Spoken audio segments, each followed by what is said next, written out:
नमस्कार मित्रांनो, परीक्षा परिषदेने नवीन टीईटीचा पॅटर्न जर लागू केला तर कसे प्रश्न येतील त्या पद्धतीचे प्रश्न आपण बालमानसशास्त्राचे घेणार आहोत. तर फक्त ज्ञानावर आधारित प्रश्न नसून उपयोजनावर आधारित सुद्धा प्रश्न यावेळेस टीईटीला येऊ शकतात. त्यातील काही प्रश्न आपण घेऊया. पहिला प्रश्न आहे, एक शिक्षक विद्यार्थ्यांना अपूर्णांक शिकवताना पिझ्झाचे तुकडे, कागदी पट्ट्या आणि चित्रांचा वापर करतो. या अध्यापनामागील प्रमुख मानसशास्त्रीय आधार कोणता आहे? आपण व्हिडिओ पॉज करून सर्व पर्याय वाचू शकता. मी याचं उत्तर देणार आहे. योग्य उत्तर आहे पर्याय क्रमांक बी. मुले ठोस अनुभवांमधून संकल्पना अधिक चांगल्या प्रकारे समजून घेतात, हे याचं वरील प्रश्नाचं उत्तर आहे. प्रश्न दुसरा आहे, एक विद्यार्थी सतत चुकीची उत्तरे देतो, परंतु शिक्षक त्याला तुझा विचार योग्य दिशेने आहे असे म्हणत पुढे विचार करण्यास प्रवृत्त करतो. ही कृती कोणत्या दृष्टिकोनाशी सर्वाधिक सुसंगत आहे? सर्वाधिक. तर याचं योग्य उत्तर काय वाटतं? बरोबर, पर्याय क्रमांक 1 पॉझिटिव्ह रेन्फोर्समेंट हे याचं योग्य उत्तर आहे. प्रश्न क्रमांक 3 आहे, वायगॉस्की यांच्या झोन ऑफ प्रॉक्झिमल डेव्हलपमेंटचा वर्गातील सर्वोत्तम उपयोग कोणता? प्रश्न पुन्हा एकदा तुम्ही वाचा व्हिडिओ पॉज करून. याचं योग्य उत्तर आहे पर्याय क्रमांक 3 शिक्षक किंवा सक्षम सहाय्याध्यायांच्या मदतीने शिकण्याची संधी देणे. पर्याय क्रमांक सी 3. प्रश्न क्रमांक 4 आहे, एक शिक्षक वर्गात असा प्रश्न विचारतो ज्याची अनेक संभाव्य उत्तरे असू शकतात. या प्रकारच्या प्रश्नांचा मुख्य उद्देश काय असतो? तर याचं योग्य उत्तर आहे पर्याय क्रमांक सी डायव्हर्जंट थिंकिंग विकसित करणे. डायव्हर्जंट थिंकिंग म्हणजे काय? बहुलक्षी विचार किंवा सर्जनशील विचार किंवा मुक्त विचार ज्याला आपण म्हणू.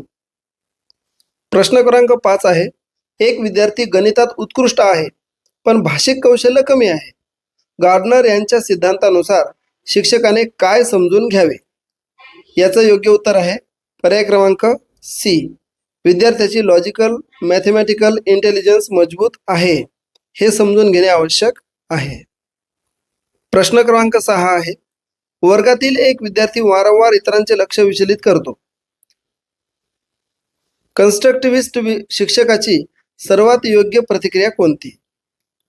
तर याचं योग्य उत्तर पुन्हा पर्याय क्रमांक सी म्हणजे त्याला अर्थपूर्ण आणि सहभागात्मक कार्यामध्ये गुंतवणे, असं विचलित होणाऱ्या विद्यार्थ्याला आपण करू शकतो. प्रश्न क्रमांक 7 आहे, ब्लूम्स टॅक्झॉनॉमी नुसार खालीलपैकी हायर ऑर्डर थिंकिंग स्किल कोणते आहे? Higher order thinking skill.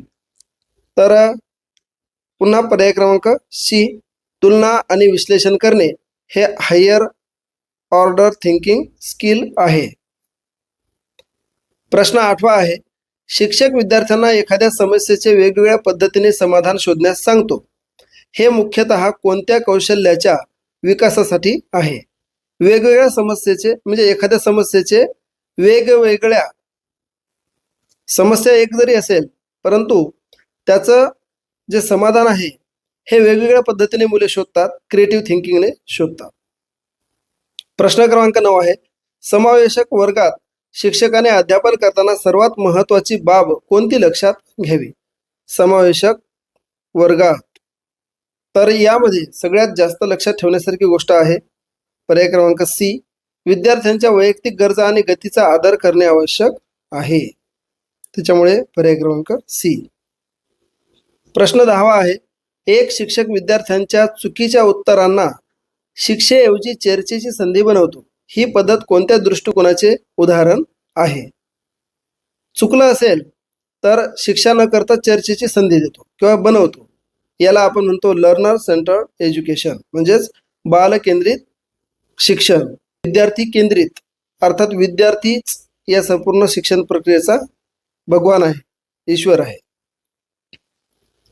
प्रश्न 11 पियाजेट यांच्या मते फॉर्म्युला ऑपरेशनल स्टेज मधील विद्यार्थी सामान्यतः काय करू शकतात? तर सामान्यतः काल्पनिक आणि अमूर्त विचार करू शकतात. आता फॉर्म्युला ऑपरेशनल स्टेज आणि इतर सर्व स्टेज याबद्दल एक व्हिडिओ याच आपल्या प्रोफाईलवर आणि या चॅनलवर आहे, आपण तो पाहू शकता. म्हणजेच कोणती स्टेज कोणत्या वयाची असते. प्रश्न क्रमांक 12 आहे, विद्यार्थ्यांना स्वमूल्यमापन अर्थात सेल्फ असेसमेंट करण्यास सांगण्याचा मुख्य उद्देश काय असतो. तर त्याचा मुख्य उद्देश असतो पर्याय क्रमांक बी, विद्यार्थ्यांमध्ये आत्मचिंतन आणि जबाबदारी विकसित करणे. सेल्फ असेसमेंटने आत्मचिंतन आणि जबाबदारी विकसित होते, त्यामुळे विद्यार्थ्यांना स्वयंमूल्यमापनामधून ही गोष्ट करणे आवश्यक किंवा अपेक्षित असते. प्रश्न 13 आहे, खालीलपैकी कोणती परिस्थिती इंट्रिन्सिक मोटिवेशन दर्शवते. तर याचं योग्य उत्तर आहे पर्याय क्रमांक सी, विषय समजून घेण्याच्या आनंदासाठी अभ्यास करणे. आता इंट्रिन्सिक मोटिवेशन हा काही वेगळा शब्द नाही, जो आपण नेहमी वापरतो आंतरिक प्रेरणा. तर आंतरिक प्रेरणा ही जे पर्याय क्रमांक सी आहे, विषय समजून घेण्याच्या आनंदासाठी अभ्यास करणे, ही आंतरिक प्रेरणा म्हणजेच इंट्रिन्सिक मोटिवेशन दर्शवते. प्रश्न क्रमांक 14 आहे, एक शिक्षक विद्यार्थ्यांना त्यांच्या पूर्वज्ञानाशी नवीन संकल्पना जोडण्यास मदत करतो. ही प्रक्रिया कोणत्या तत्वावर आधारित आहे. तर याचं योग्य उत्तर आहे पर्याय क्रमांक ए, मिनिंगफुल लर्निंग. म्हणजेच पूर्वज्ञानाशी नवीन संकल्पना जोडायची असेल तर मग त्याला मिनिंगफुल लर्निंग या तत्वावर आधारित आहे. प्रश्न 15, स्कॅफोल्डिंग या संकल्पनेचा अर्थ काय. आधीच्या एका व्हिडिओमध्ये सुद्धा हा आपला संकल्पना आली होती. तर स्कॅफोल्डिंग याचा अर्थ आहे पर्याय क्रमांक बी, सुरुवातीला आवश्यक आधार देऊन नंतर तो हळूहळू कमी करणे. म्हणजे एखाद्याला येत नसेल एखादी गोष्ट तर त्याला आधार देत देत देत नंतर त्याचा आधार हळूहळू कमी करणे, त्याला म्हणतात स्कॅफोल्डिंग. प्रश्न क्रमांक 16 आहे, एक शिक्षक वर्गात चर्चा, प्रकल्प आणि अनुभवाधारित उपक्रम वापरतो. हे मुख्यतः कोणत्या प्रकारच्या शिक्षणाला प्रोत्साहन देते. कोणत्या प्रकारच्या देते. तर हे ॲक्टिव्ह लर्निंग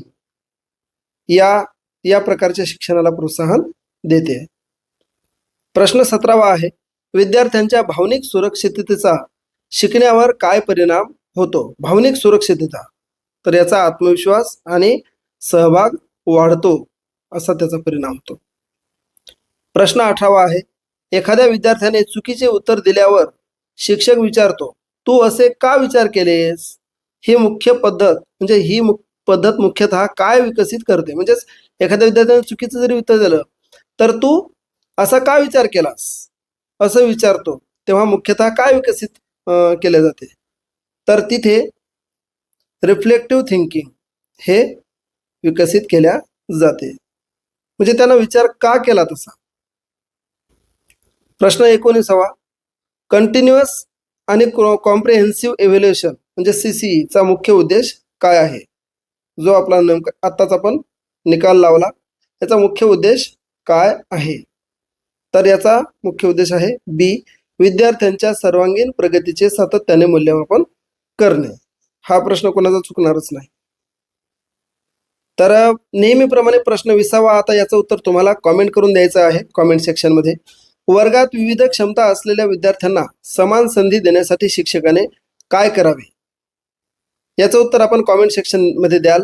आपण जर फेसबुकला पाहत असाल तर पेजला फॉलो करा, सबस्क्राईब करा. त्याचबरोबर यूट्यूबला पाहत असाल तर चॅनल सबस्क्राईब करून इतरांना शेअर करा. लवकरच या पद्धतीच्या नवीन व्हिडिओमध्ये आपण भेटू. तोपर्यंत जय हिंद, जय महाराष्ट्र.